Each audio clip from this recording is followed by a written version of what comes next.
Nelayan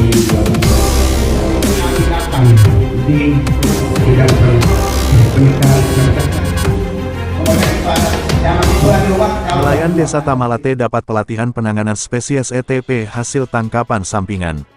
Takalar, Sulawesi Selatan, Dimensi TV News. Asosiasi Demersal Indonesia, ADI, bekerja sama dengan Worldwide Fund for Nature WWF Indonesia dan pemerintah desa Pemdes Tamalate, Kecamatan Galesong Utara, Kabupaten Takalar, menggelar kegiatan peningkatan kapasitas bagi nelayan anggota ADI. Kegiatan yang fokus pada panduan penanganan spesies ETP, penyu dan hiu, sebagai hasil tangkapan sampingan ini juga membahas praktik pada alat tangkap jaring insang, pancing, dan pukat cincin.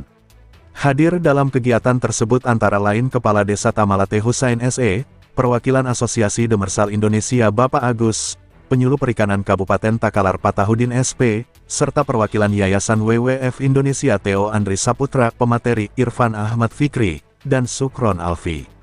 Dalam wawancaranya kepada awak media, Theo Andri Saputra menjelaskan bahwa WWF Indonesia yang bergerak di bidang perikanan tangkap menyelenggarakan pelatihan ini, untuk memberikan pemahaman mengenai penanganan spesies laut yang dilindungi dan terancam punah yang sering tertangkap secara tidak sengaja.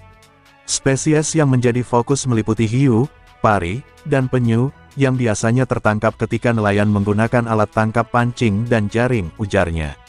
Nelayan di Desa Tamalate menunjukkan antusiasme yang tinggi dalam mengikuti pelatihan dan menunjukkan minat besar untuk mempelajari lebih lanjut mengenai spesies yang dilindungi. Harapannya, materi yang diberikan dapat dipahami dengan baik dan diterapkan dalam aktivitas perikanan sehari-hari. Selamat pagi, perkenalkan nama saya Theo Andri Saputra. Saya adalah Capture Fishery Specialist dari Yayasan WWF Indonesia di bidang perikanan tangkap.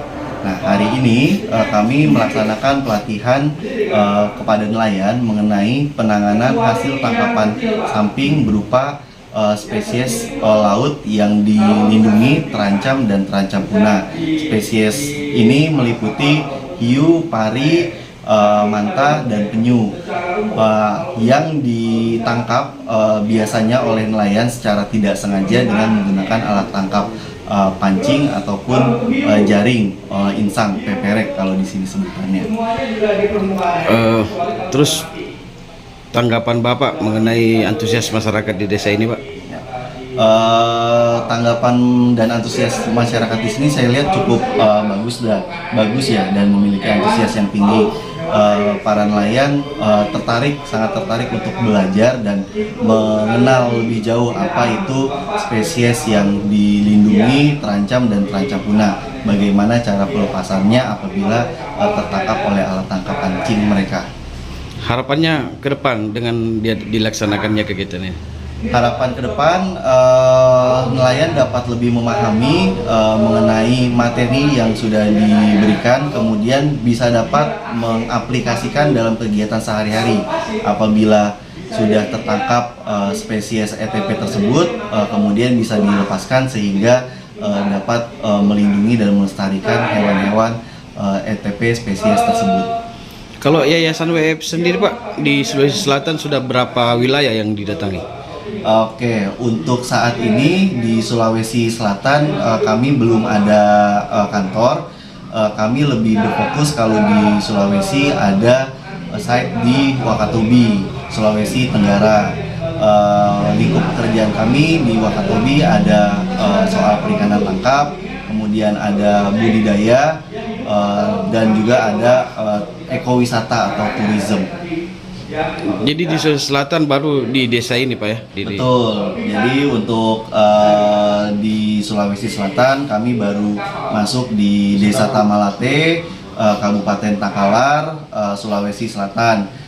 Kegiatan ini bekerja sama dan berkolaborasi juga dengan pemerintah desa Kabupaten Takalar, khususnya Desa Tamalate, Penyuluh Perikanan Kabupaten Takalar, dan juga Asosiasi Demersal Indonesia.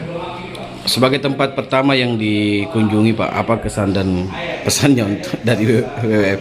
Kesannya sangat senang ya, karena penerimaan dari pemerintah desa maupun masyarakatnya sangat terbuka. Mereka sangat antusias atas kedatangan kami. Kemudian pesannya Semoga nelayan-nelayan di Desa Tamalate bisa lebih maju, pemerintah desa di Tamalate bisa lebih maju dalam melestarikan perikanan keberlanjutan ke depan. Liputan, Arfa Adhamansur, mengabarkan untuk Dimensi TV News. Membuka cakrawala informasi.